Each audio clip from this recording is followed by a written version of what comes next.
And just to welcome everyone to the session this morning. Thanks so much for taking the time to come along to it. So, what we're going to be doing today is we're going to be doing, I suppose it's a bit of a whistle stop tour of the assessment and feedback features in Canvas. And I'm going to try and, I suppose, highlight the things that we think would be most useful with a view to assessment and feedback. Um, and yeah, basically there's a good amount to get through, but like I said, the hope is that this will be somewhat useful for staff in terms of, I suppose, either looking at specific tools or maybe just having an awareness of all the additional kind of assessment and feedback features that are available to you in Canvas. So if you do have any questions, any comments, any queries, please do put them into the chat or into the Q&A area. And if I can't answer them in the session directly, what I will do is I will try and get to them at the end. So yeah, any queries, any comments, please do just feel free to shout away. So the there's a lot of different assessment tools within available within NTU. A lot of the digital learning ones are obviously plugged into the Canvas system. So if there is digital assessment to take place, it is recommended that Canvas will be the main kind of format for that. So with that said, I'm just going to hop out of my slides and we'll just get straight into kind of a demonstration of the various kind of supports and features that are available. So probably the most straightforward tool for gathering submissions from students in Canvas is assignments. So the way in which you can create an assignment is very simply you go into the assignments area within your module and you can click on the blue plus assignment button. What an assignment is essentially is I think of it as like a virtual pigeonhole, excuse me. So very simply, if we think about it, I suppose in the physical world, it's basically a box. Students come along with their assessment submission, they drop it into the box, and then you have access to it. Um, what's useful about assignments is basically that they're very straightforward, they're very customizable, and you can view students' assignments and give them marks and feedback all kind of from within the one space, which makes life much easier. So when we're creating a new assignment, we're going to give this a name. So we'll say sample assignment 2.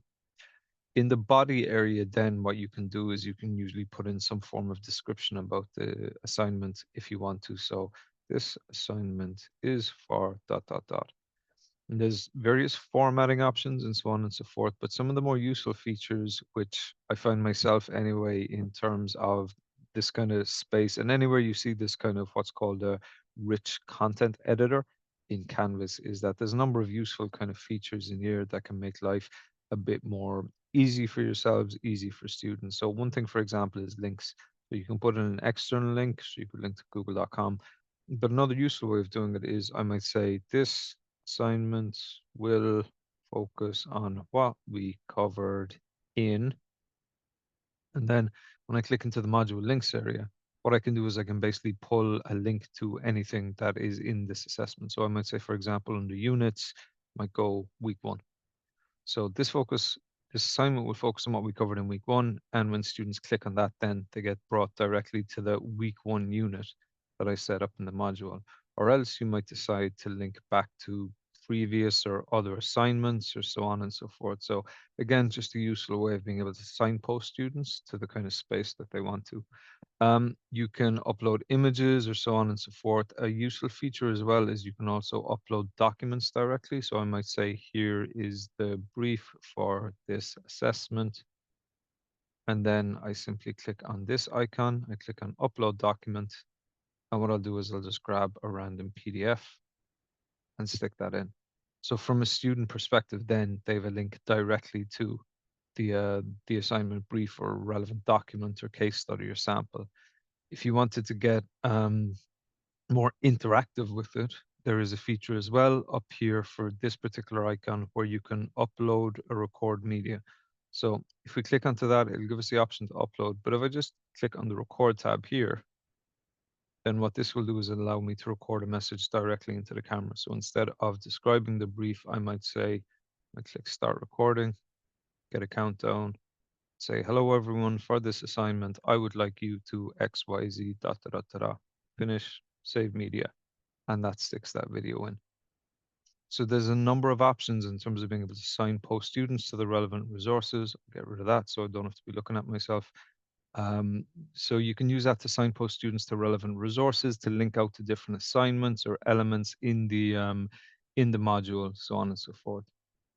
In terms of the other features available for an assignment, generally we recommend just kind of leaving the points at 100. It just makes the whole process of marking slightly easier.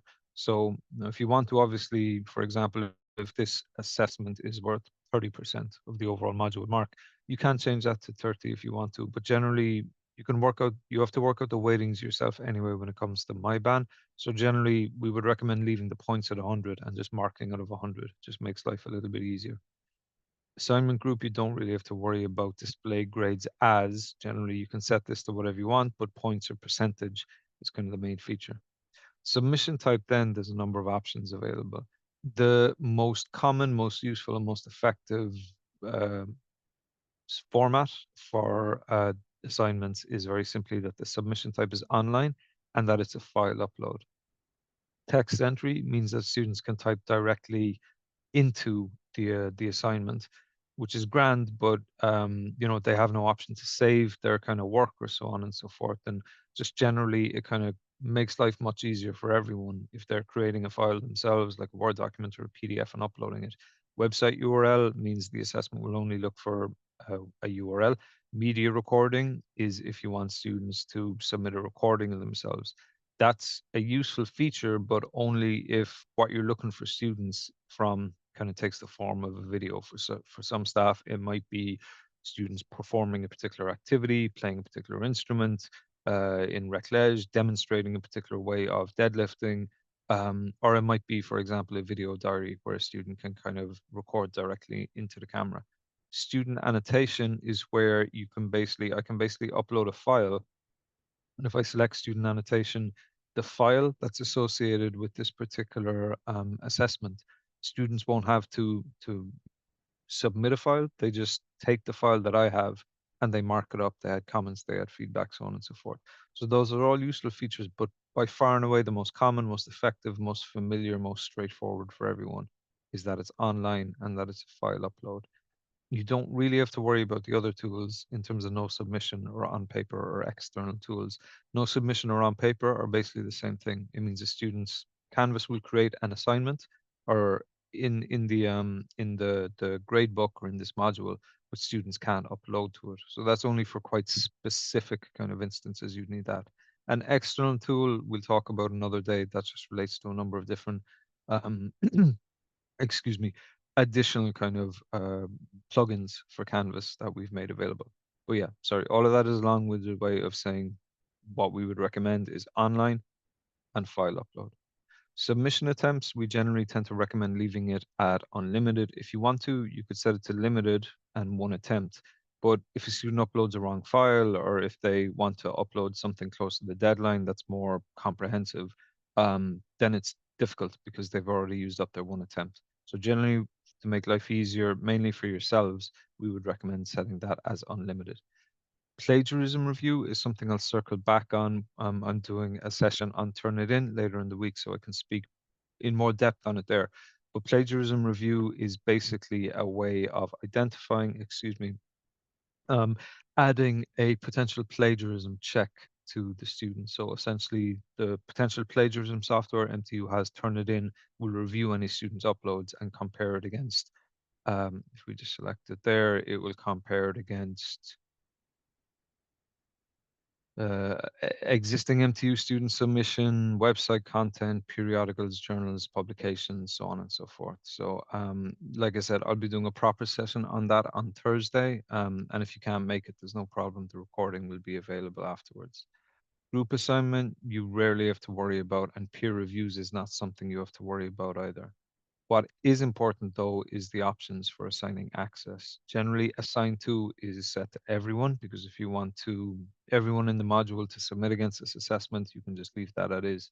The due date then is the deadline. So we'll set the due date for the end of this week, and the time will automatically be set to a minute to midnight. So students get the entire day of the 14th, really.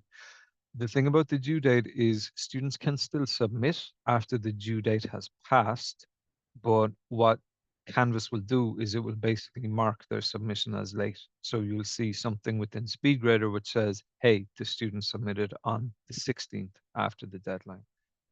Available from and available until basically will kind of hide the assessment around these dates from students. So, for example, if we set available from to, let's say, the 11th at 10, and available until to, let's say, the 26th at 12:59. What that means is essentially that available, this means that this assignment will not be visible to students until after the 11th at 10 a.m. and it will not be visible to students after the 26th at 12:59. Generally, what we would recommend is that you just leave these blank for the simple reason that it can be confusing for students if things are popping up and disappearing and so on and so forth. Um, so the main recommendation we'd have is to set the due date, but we wouldn't worry too much about available from and until. Um, so in sorry, a final thing as well then, there might be an instance where you have a student who has accommodations, so maybe they should have an extra week to submit against this assignment. So what you can do with that is you can click on the assign to button at the bottom here. And what we'll do is you'll see that creates another one of these kind of assign access boxes. And what we can do here is we can basically say, instead of assigning to everyone, we're going to assign it to Lauren. And we know that Lauren gets an accommodation, so her deadline isn't the 14th, it's the 21st. And you see there, what this has done now is it has given Lauren a deadline of the 21st, and this has changed to everyone else having a deadline of the 14th. And you can repeat that as often as possible, as often as you want to. So just again, a really quick recap. You set your title, you can put kind of, you can use the various features here to link to particular documents or to particular areas of the module. Set points, generally we recommend setting to 100 points in percentage, online file upload, and the recommendation is that you set a due date, like the deadline, but you don't worry about available from and until. I suppose Vanessa has a good question, which is, for points, is there any pro con of using 100 and not the assignment weighting? Just curious. So it's a good question, Vanessa. I suppose my experience has been that you have to kind of generally put the points in my ban out of 100 anyway. So it just kind of makes life a little bit easier in terms of, being able to see what you've given students a Canvas out of 100 and then putting that as into my ban in terms of how many points does a student get out of 100.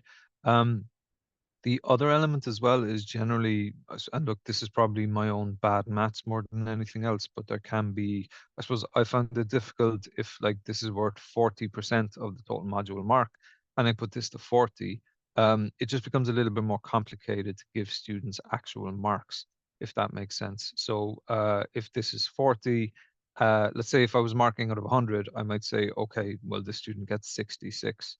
If points is set to 40, I just have to do the extra work of figuring out, well, what's 66% of 40 and making sure that's accurate within there. It can also be a little bit confusing for students if, for example, I mean, generally students tend to get marked out of 100 in my experience. So, if I'm marking out of 40 points and I give a student, let's say 32, it's just been my experience that it can freak the student out because they think they're getting 32 out of 100 instead of 32 out of 40. So there's a question as well. I'm teaching a module which typically has a group assignment. How is this normally done here on Canvas?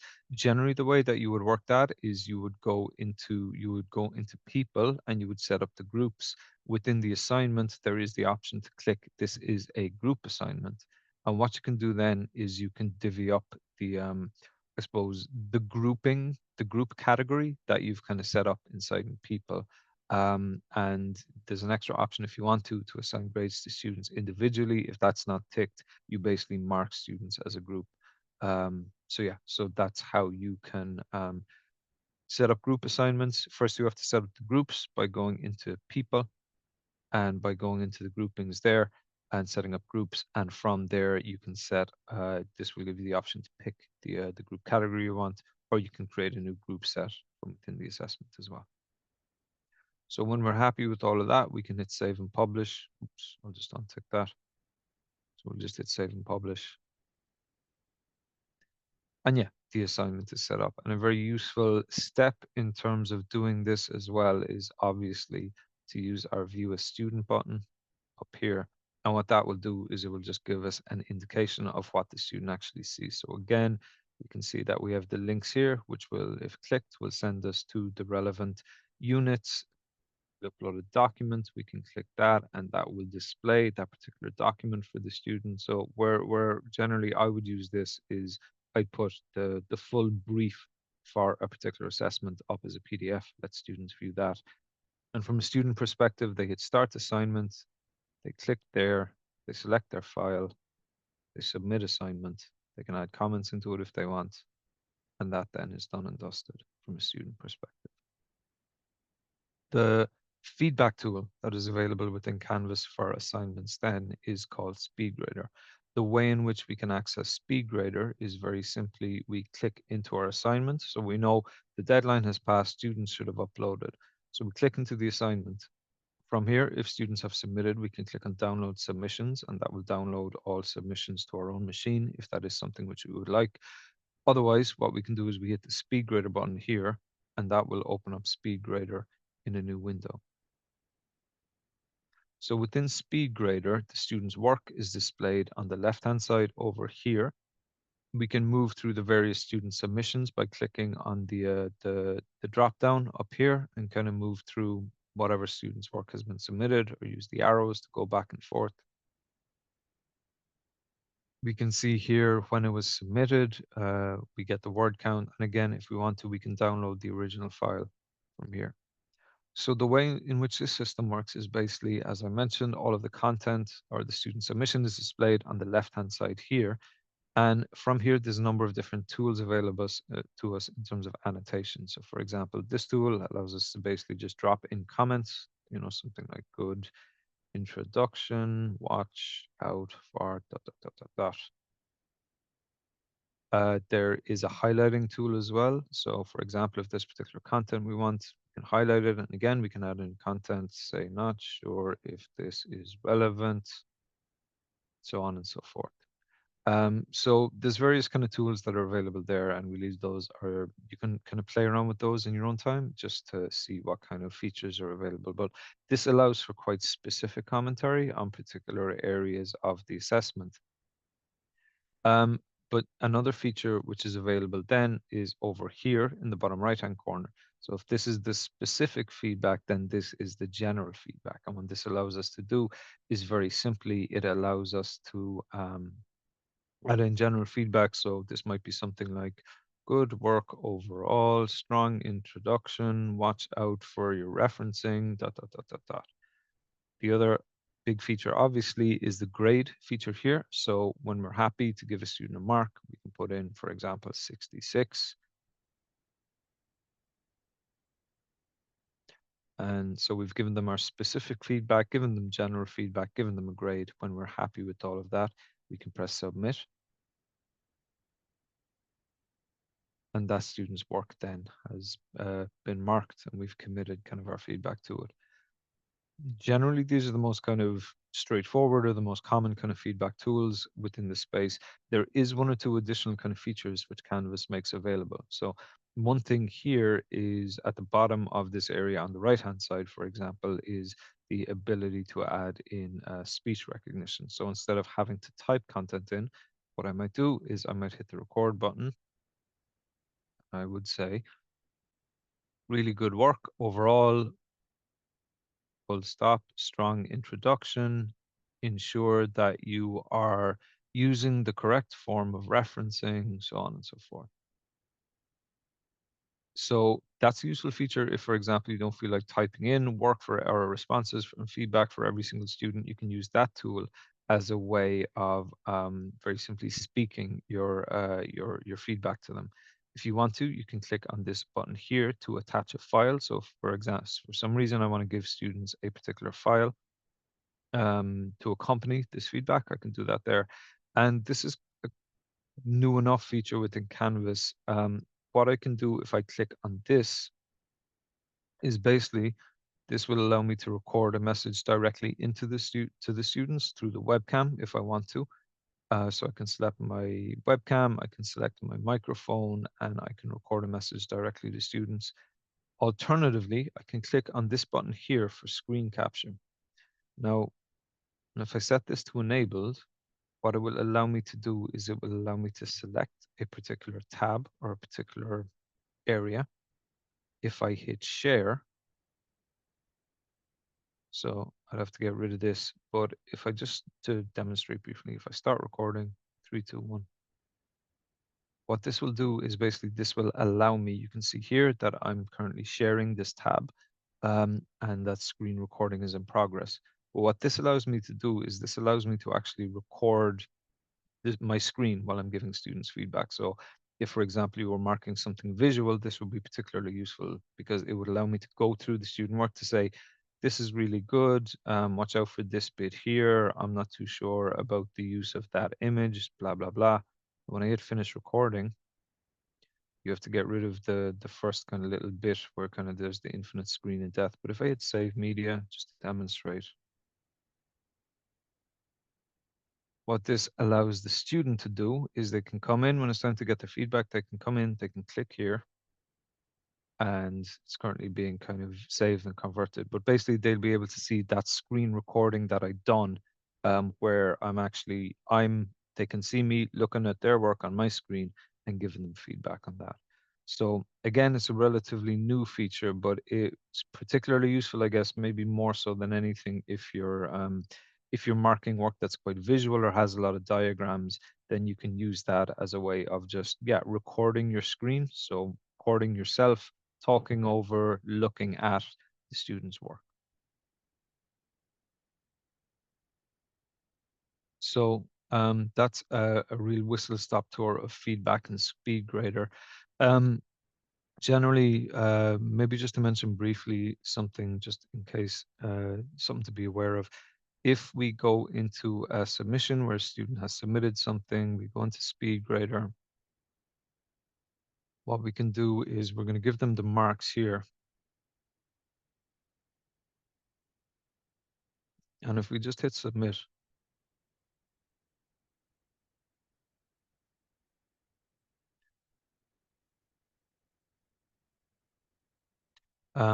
what you will often see is that the grade, or this icon up here, once you start giving marks to students, this icon up here, the I one, it will change from kind of a normal I to an I with a line through it. Now, all this really means is basically that kind of the marks and the feedback available to students will not be visible to them, or they won't get any notifications about this until after I actually go and I post the grades. So when I start giving students feedback, what we don't want is, let's say I have 20 students here. So I give test students their mark first. And if this isn't hidden, if this feature is kind of not there, um, that it's not hiding kind of marks and feedback from students automatically, what can happen is basically the first student I mark will get their marks and feedback immediately, which means basically they're getting it before the second student and the third student and the fourth student and so on and so forth. So all this really kind of refers to is if we go to the grade book, which you can get at from within your module by going into grades. This is what's known in Canvas as a grade posting policy. So by default, the grade posting policy for all new modules, for any modules, will be set to manually post grades. And all this really means is that students will not get their marks, or they won't be able to see their marks and their feedback. They won't get any notifications about marks and feedback while until I actually go in and I go to the effort of posting out their results. And again, this is important because it just means the process, I guess, is that I'll give all the students marks and feedback. I'll come into the grade book here. I'll click on the option here and I'll set post grades. And that means that students get all the students get their marks and their feedback at the same time. The alternative would be that if this was set to audit for what's called automatically post grades, this would mean that I'd mark Dara's work first, and Dara would get his marks and his feedback, and then I'd mark Aoife's work, and then Aoife would get her marks and feedback. And you can imagine if I have 50 submissions, what this means is that Dara will get his marks on, let's say, today, Tuesday. Rebecca might not get her marks until I finish marking her work, until I finish going through the pile, which might be Friday. So all of that is far from ideal. So the simple point around this really is just that when you've worked through all the feedback for students and everyone has their marks and their feedback, what you can do is you can simply come into the grade book here. Each of these columns is an assessment that has been set up. And when I'm happy for students to get all their marks and feedback for sample assignment 2, I'm just going to click on the menu icon here. I'm going to go to post grades, and I'm going to set it to everyone and hit post. You can do that from within SpeedGrader as well by clicking on the eye icon and hitting post grades. And all that does really is once I've done that, it sends out the marks and feedback to everyone. And you can see the little eye icon that had the line through it was has disappeared now.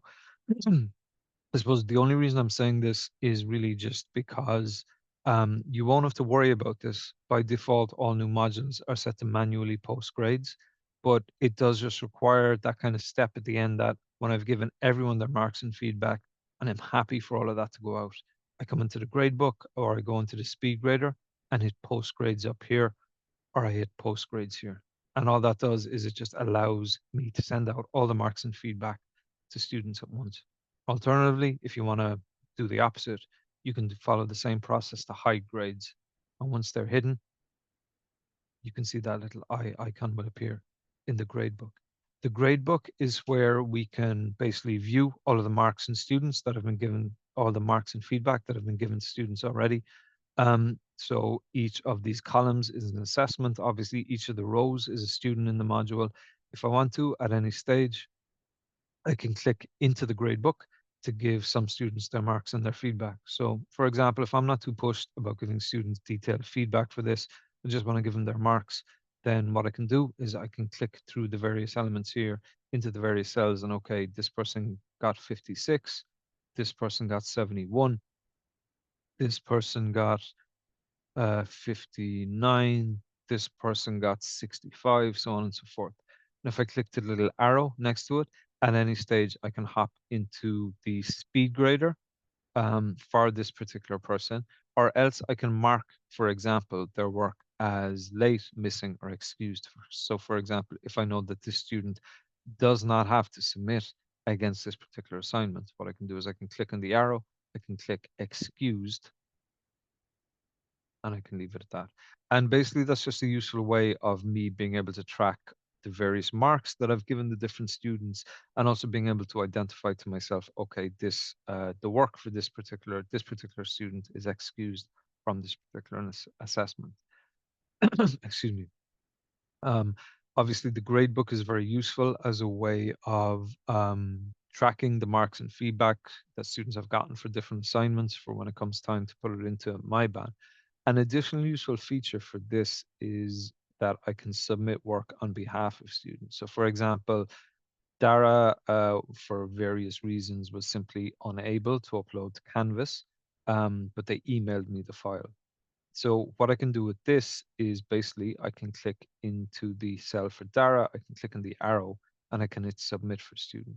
And from here, I can grab the file that they sent me, I can put that in, I can submit it, and now that file has been submitted on behalf of Dara, which is a useful kind of feature for any students who encounter difficulties, but also as well, like we'll talk about on Thursday, for being able to uh,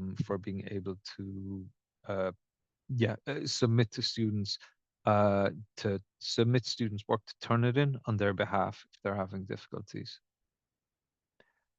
Additional features then. So what I'll do, because I don't want to keep people too much longer, and again, if you have any queries or questions, please feel free to put it into chat or into the Q&A feature. So something else which I am going to just look at briefly is quizzes. So the process for creating a quiz is very similar to assignments. So Instead of assignments, we click into the quiz option in the menu. To create a new one, we click on plus quiz. And you'll be asked to choose a quiz engine. We strongly, strongly, strongly recommend selecting new quizzes. Canvas has this feature called classic quizzes. And the thing about classic quizzes is that at some day that is going to disappear. The Canvas has been promising that they're going to remove it for a while. So new quizzes will remain, classic quizzes will disappear. For that reason, we strongly suggest selecting new quizzes. And again, it's a similar process. We give our quiz a name, we give it points, the assessment group, and the display grades is the exact same as an assignment. You don't have to worry about the submission type, that's selected automatically. We can set a due date if we want to.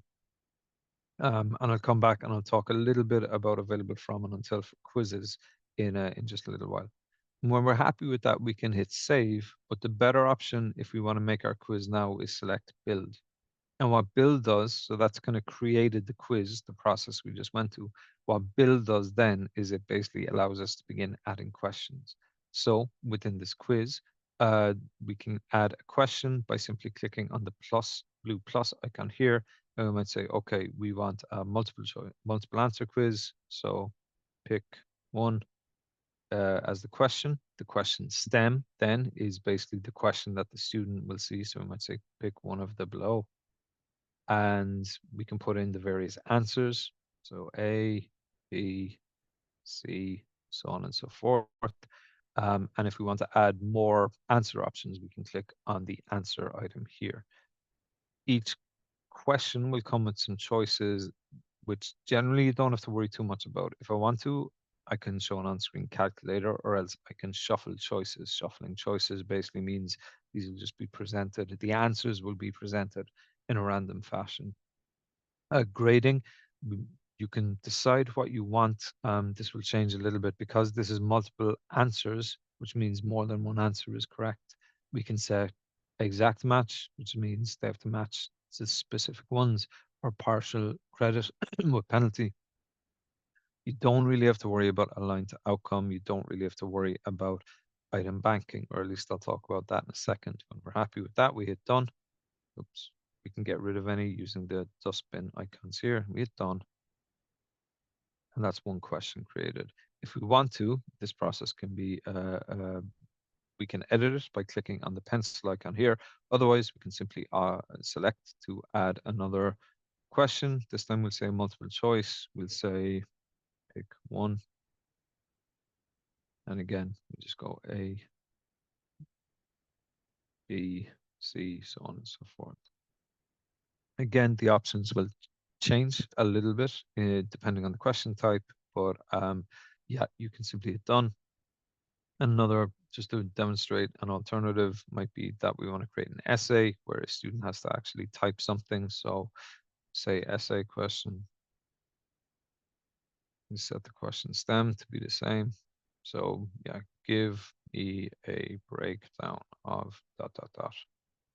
And again, there's a number of options in terms of the word count, setting a word limit, spelling check, if you want them to be able to use a rich content editor, so on and so forth. But again, when we're happy with that, we can hit done. At any stage we want to, we can preview the quiz by clicking on the preview button that's there, and we get an idea from this of what this looks like for the students. Something which is available in Canvas as well, in Canvas quizzes, is the option to use question banks. So question banks are essentially collections of questions that we can kind of draw from. They're particularly useful if you're going to be using quizzes you think you're going to be using quizzes, quite a few quizzes into the future. So for example, I know I'm going to use this, like, more or less the same quiz next year. It's worth taking the time to create some question banks, because it just means I can pull in questions as I need to. So for any of the questions that I've set up here, what I can do under the item banking option is I can add to bank. And what that will allow me to do is it will allow me to add to an existing item bank, or I can create a new item bank, which we'll do for this. We'll just say 2025 September, click add. And yeah, what we'll do is we'll add this to an item bank as well. So we just hit done for the essay. We hit item banking, add to bank. And yeah, we'll select the existing bank, which is September 2025, hit add, hit done. And then if we want to pull in from that item bank at any stage, what we can do is we can go to add an additional question. And from here, we can click on this icon, which is up here. And what that will do is it will allow us to filter through our item bank. So we're not going to filter by this module. We're just going to go with, yeah, we'll try September. So we're just going to change that to shared with me. Yeah, and if we start looking for it, we can see it's there. So when we click on this, what that will do is it will show us all of the questions within that particular item bank. And what I can do is I can click on the blue item to add questions one by one to my quiz, or else a useful feature if you've quite a big bank is to hit this button for all/random. And what that will do is it will basically pull all of the questions in this item bank into the assessment. But it will also give me a useful feature. So you can see here, these are the questions that we've added in one by one. And here is the entire question bank. And if we hit edit, or if we just click into this rather, you have the option to use all questions, or else what you can do is you can randomly select questions. So you can imagine if this was an item bank that had 20 questions in it, we might say what we would be doing here is basically saying, okay, I want you to, out of that bank of 20, randomly pick 10 questions and pull those 10 random questions from that item bank into this particular quiz. Now, all of this is getting into a bit more detail than you may need to know, but it's maybe no harm just to have a bit of an understanding around quizzes in Canvas.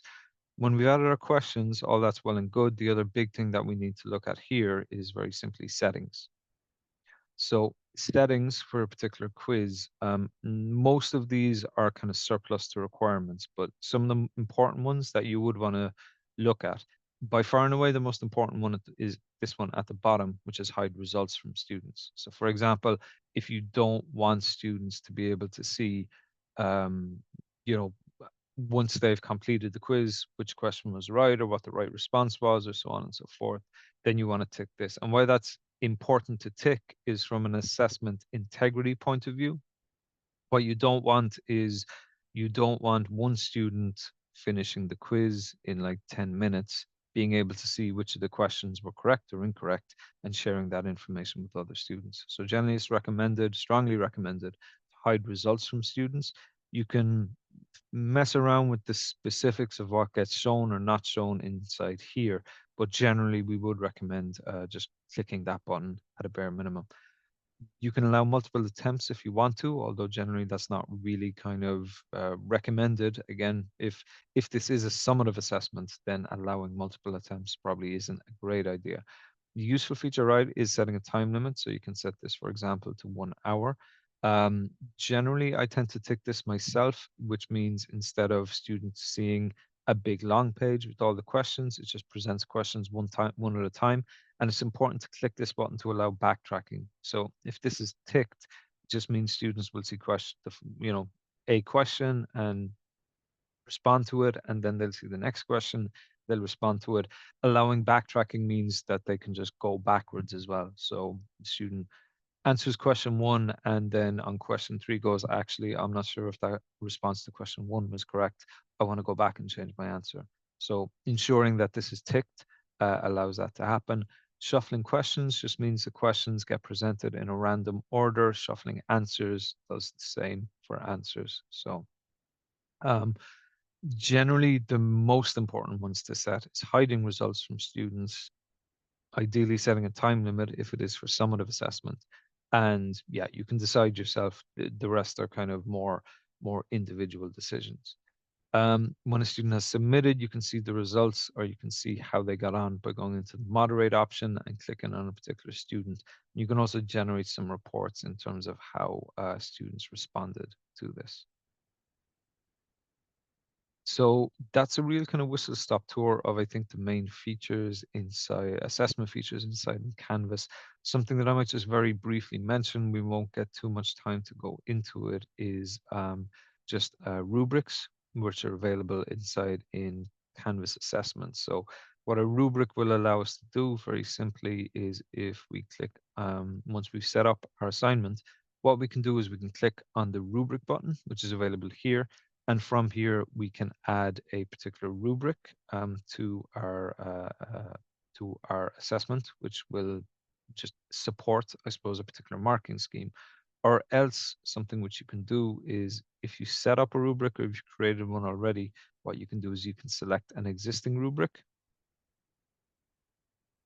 And what that will do is it will very simply allow you to, once I use this rubric, to pull in an entire marking scheme into this particular assessment. And where that is useful is if we just go to edit this rubric, there's a couple of additional options in terms of what's how this rubric aligns with the assessment. If we hit speed grader, what this allows us to do very simply is it allows us to view the rubric by clicking this button here. And from here, we can see that the rubric is fully available to us, and we can very simply pick through the various options that are available. And you see there what that allows us to do is it allows marks based on the structure of the rubric, allows us to add particular comments. And yeah, just generally from a student perspective, they're getting a very clear breakdown against the marking scheme of how they got on against the various criteria that are available here. So apologies, I just don't want to keep anyone too long, so I'm not going to spend too much more time on that. A couple of very rough and general guidelines in terms of assessments in Canvas. Make sure you communicate all the relevant information to the students, and when they get a bit used to Canvas, they will, I think, be able to see those details in terms of the time, the duration, the deadline, so on and so forth. But yeah, there's a lot of features available in terms of the kind of the brief area here, so it's good to kind of include as much detail as possible. Make sure your assignment is published and available to students. So inside in the units area or inside in the assignments area, just to make sure that the assignment is published to students. Very simply, if this tick is here, students can see it. If this strike through icon is here, it means they can't see it. So just making sure that you can publish it. Just in terms of assessments as well, once you create an assessment and once students start submitting to it, you can't unpublish it because that's just how the system works. If you're setting an until date or after date, just make sure that you're not cutting students off, that they can't kind of no longer get access to the assessment when they need to. Very good kind of general habit is once you've created an assessment, very simply go in, view it as a student. Sorry, that's a quiz. And view it as a student. And if possible, maybe just, whoops, sorry, if you go into an assessment, it's good habit as well, I think, to view as student and actually submit a file against it. And if you want to get used to things like SpeedGrader, this will actually submit. So that's a useful way of being able to kind of test out SpeedGrader as well and get used to that. In terms of supports available for Canvas, there is 24/7 support available to all staff and students. The way you can access that is through the Canvas menu, clicking on Help and clicking on Web Chat with Canvas support. And that is by far and away the best way to be able to talk to a Canvas support agent who are available 24/7. If for any kind of tell related issues, you can email us at edtech@mtu.ie. So that will be things like cross-listing, account access. If yourself or students are having difficulties authenticating into the Canvas system, then they should be sent to service desk as a means of dealing with that. But anything within Canvas, I would say the first port of call should be the Canvas support features. If you're looking for additional resources, they're available on our website. Basically, if you go to tel.cit.ie and click into staff resources, there's links there to all of the various supports that we have available, including our help articles, our YouTube channel, so on and so forth. And yeah, I appreciate that was a real whistle stop tour. But if anybody has any final questions, I'd be very happy to take those now.